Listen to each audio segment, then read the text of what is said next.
Today we're going to talk about chapter 6, Dhyana Yoga of the Bhagavad Gita. Sri Bhagavan said, "A true yogi or a true renunciant is one who performs his duties, renouncing attachment to results, and not one who abandons work and the sacrificial fire. O son of Pandu, yoga cannot be separated from renunciation because to become a yogi, one must renounce all desires. To become a yogi, work without attachment is recommended. Only for an elevated yogi, giving up work is recommended. Work without desires, without sense gratification, and without any attachment to results leads to attainment of yoga. The mind can act as a friend to elevate oneself, or it can also work like an enemy to degrade oneself. When the mind is conquered, it becomes a friend. Left unconquered, it becomes an enemy. For the conquered mind, joy, sorrow, heat, cold, pain, pleasure, all are the same. Such a yogi attains peace and realization of the Supreme Soul.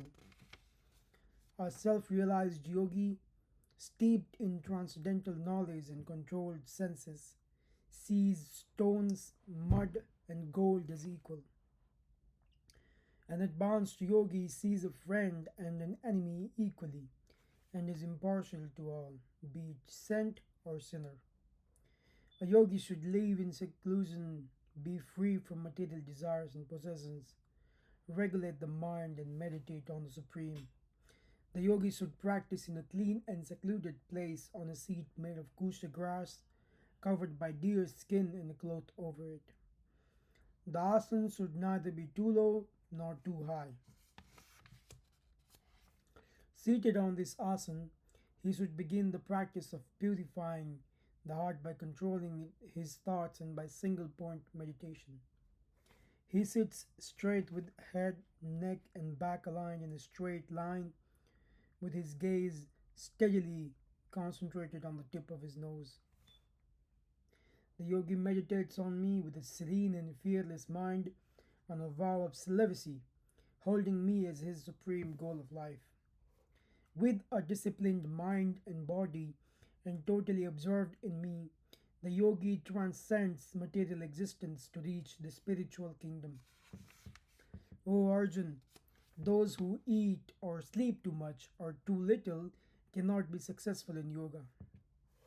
Balanced eating, sleeping, working, and recreation is necessary for yoga practice to overcome all difficulties in life.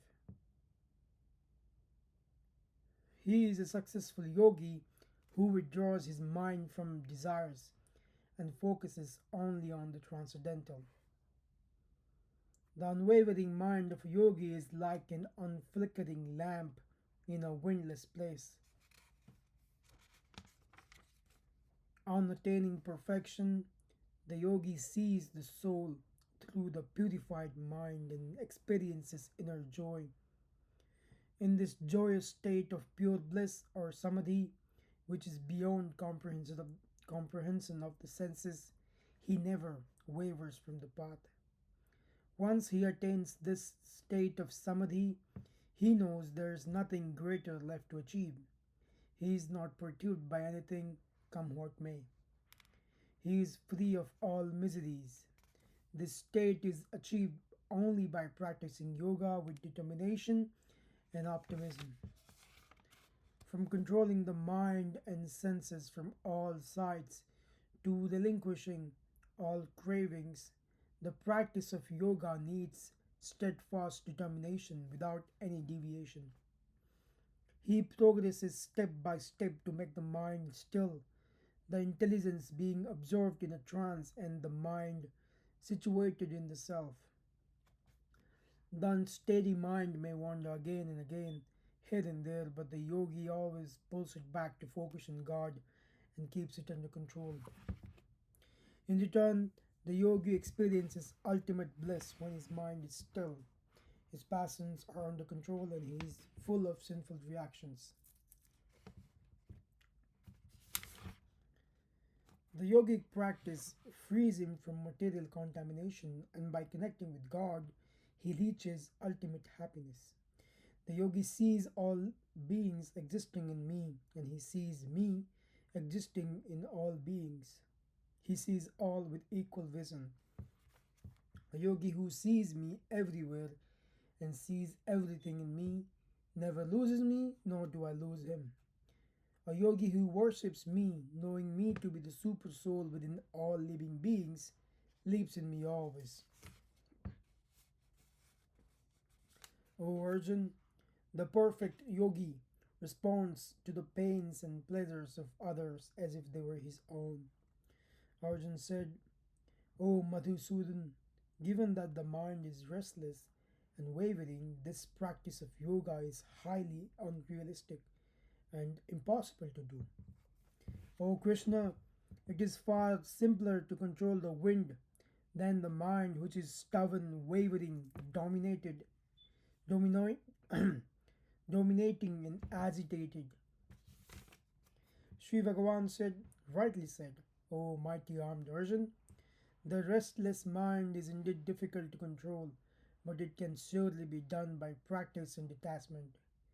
Yoga is difficult for one whose mind is out of control, but in my opinion, once the mind is controlled, yoga can be perfected. Arjun said, O Krishna, what happens to the yogi who begins in good faith but falters in between the path, in between because of the worldly desires and goes off the path, lost from his original path? Is he not like a wandering cloud with neither material success or nor spiritual success? O mighty armed Krishna, Krishna, these are my doubts, and only you can dispel them completely. Sri Bhagavan said, a person on this auspicious path will never meet misfortune, not in this world, not in the spiritual world. He is never defeated by evil forces.